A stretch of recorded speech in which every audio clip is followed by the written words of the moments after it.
The twin sisters share identical appearances, yet lead vastly different destinies. To rescue her elder sister from life's predicaments, the younger sister makes an extraordinarily daring and risky decision. 30 years ago, twin sisters were born. They look so alike. Even their biological mother can't tell them apart. However, their personalities and talents are complete opposites. Elder sister Yumi Rei is frail, quiet, and academically gifted. Younger sister Yuiji is a troublemaker with exceptional strength and speed. During childhood, the sisters devised a scheme. Whenever facing challenges beyond their individual capabilities, they would impersonate each other.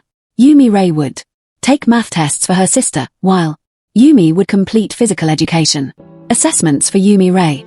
Their secret exchange was exposed during a blood test. To prevent further deception, their mother gave Yumi a short haircut.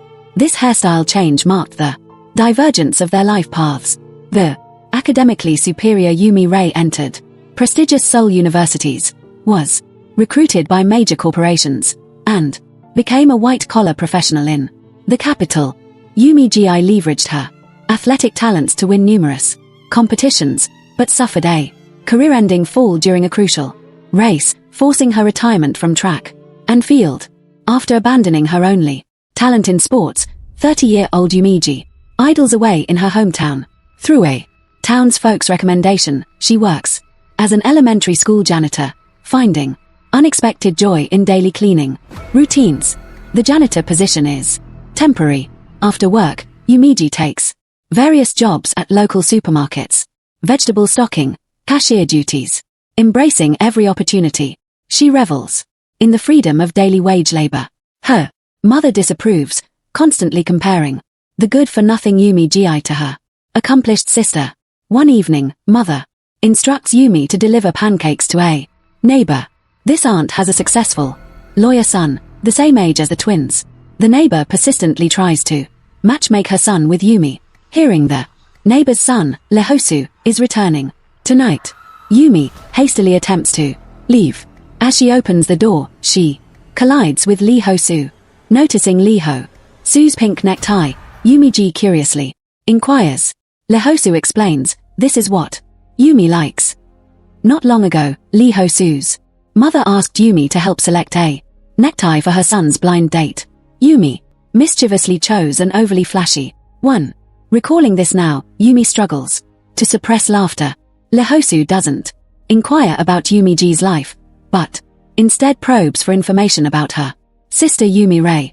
Yumi Gi's displeasure shows plainly.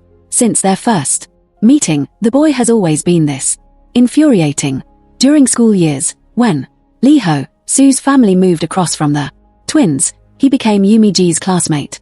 Yumi Gi repeatedly extended kindness, initiating conversations. Lee Ho-soo remained perpetually aloof. Even now, the memory fuels Yumi Gi's irritation. Rumors once circulated among classmates that Lee Ho-soo and Yumi were dating. Both were top-ranking honor students, considered the perfect match by outsiders.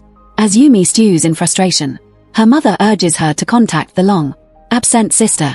Yumi Gi flops on the bed in defiance, complaining that mother and Lee Ho-soo only care about Yumi Rei. Local strawberry farm owner Han Se-jin is hiring. Lured by high wages, Yumi Gi submits her resume. Han Se-jin frowns at the document. Barely a couple of scribbled lines, appearing utterly insincere. A townsfolk explains, Yumi Gi chose farm work to care for her ailing grandmother. 10 years ago, when grandma suffered a stroke, Yumi rejected town office jobs to personally nurse her relative. Throughout Yumi Rei's corporate climb in Seoul, Yumi single-handedly tended to grandma, bathing her frail body, entertaining her with humorous stories. Today, Yumi again contacts her sister to report grandma's worsening condition. Impatience laces Yumi Rei's words, assuming the call is another request for money. Yumi criticizes her sister's rare visits. Yui shows no remorse, coldly stating, your current life stems from your own choices. That evening at home, Yumi complains about her sister to mother. Mother defends her eldest daughter. Grandma's medical bills and even the family's monthly allowances are entirely funded by Yumi Rei. Mother prepared some food and told Yumi to personally deliver it to her sister in Seoul tomorrow. Yumi frantically refused, shouting before storming out of the house in defiance. At the doorway, Lee Hosu arrived with a fruit platter.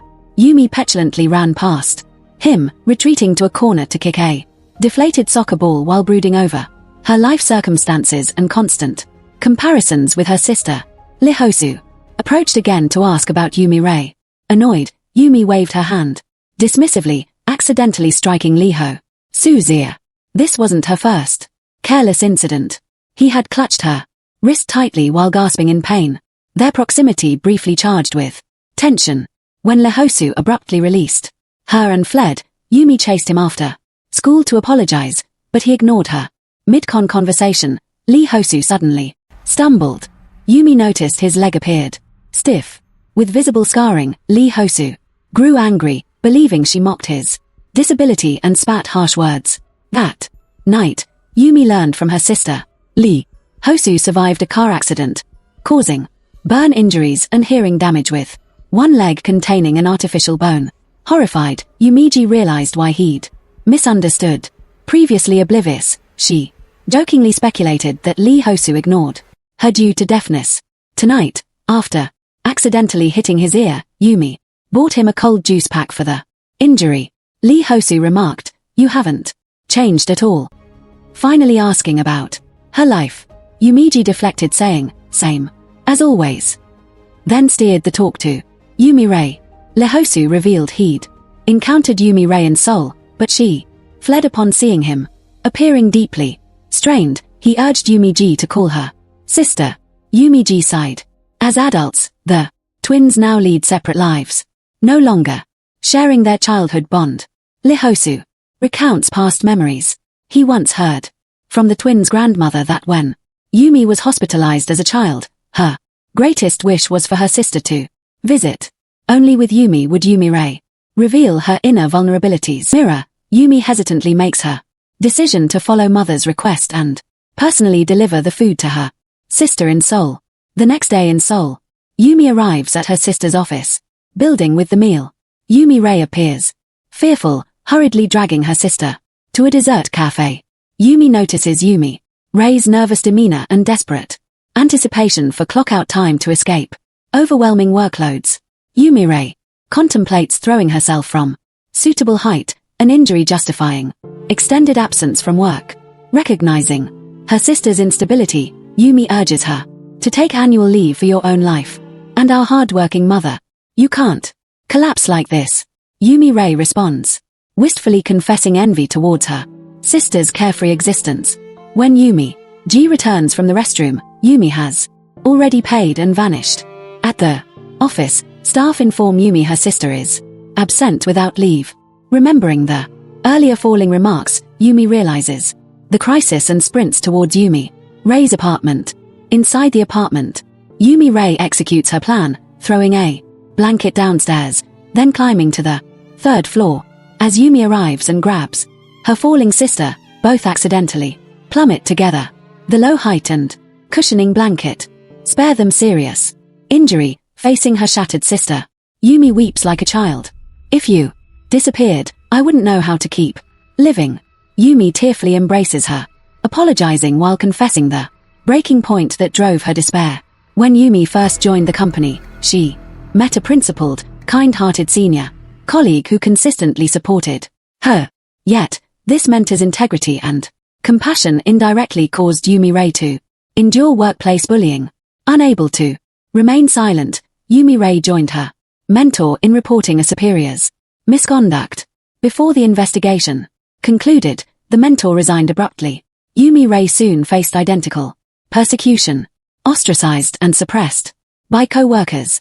Hearing this, Yumi G burned with anger, frustrated that her sister now faced impossible choices, neither resigning with no backup nor transferring before Yumiji. Yumi Ray exposed her vulnerabilities like in childhood, admitting utter helplessness. That night at the bus station, watching her sister's lonely, wounded figure retreat, Yumiji's heart HDHD. To protect her sister, she charged off the bus and sprinted to Yumi Ray, demanding, "Stop enduring this alone. From now on, I'll face your battles, Vosand and Enim. You live freely in Misted. The twin sisters decided to switch lives and impersonate each other. Unexpectedly, this process led to various comedic mishaps. Yesterday, the sisters resolved to exchange identities. Yumi Ji would replace her older sister at a major corporation in Seoul, while Yumi would substitute for her younger sister doing daily wage work in their hometown. For this perfect identity swap, the sisters meticulously prepared. First, they altered their hairstyles. Yumi added hair extensions while Yumi Ray cut her hair short. They documented detailed instructions for each other, particularly elder sister Yumi, who comprehensively listed all corporate affairs for her sibling. As the elder sister boarded the hometown-bound bus, their life swap officially commenced. In Seoul, Yumi Ji faced her first team meeting as the imposter, Yumi Ray. Ignoring instructions, she casually occupied the wrong seat at the conference table and grabbed coffee meant for others. Colleagues stared curiously while a senior employee deliberately challenged her to comment on the agenda. Though clearly intended as sarcasm, Yumi earnestly consulted her notebook for answers. Post-meeting, colleagues mocked Yumi Ray's literal interpretation, but she remained oblivious, idling at her workstation, organizing digital folders into heart shapes, folding paper cranes, and counting down till departure time. Each evening, she proudly messaged her sister, claiming the job was too easy. Meanwhile, in their hometown, Yumi navigated her sister's life. Though initially fearing maternal detection, their striking resemblance fooled even their mother, who praised the younger daughter's new black hair.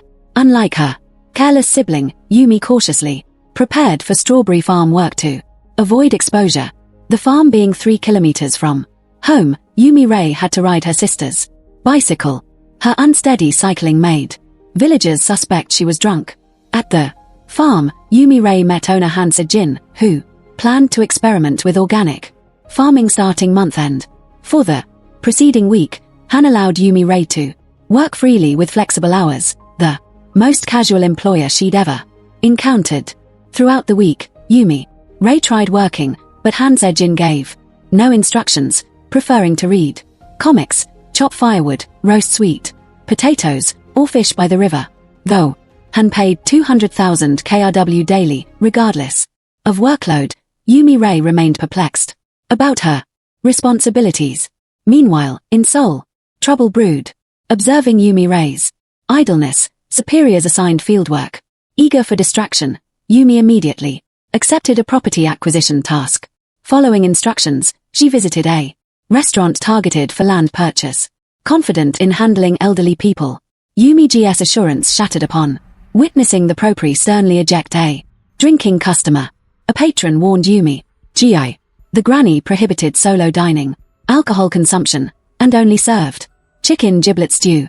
Though finding the stew delicious, when Yumi Ji introduced herself and mentioned land purchase, the grandmother shoved her outside before she finished speaking, scattering salt over her. The granny refused to sell and forbade return visits. Frustrated, Yumi researched dealing with resistant property owners that night.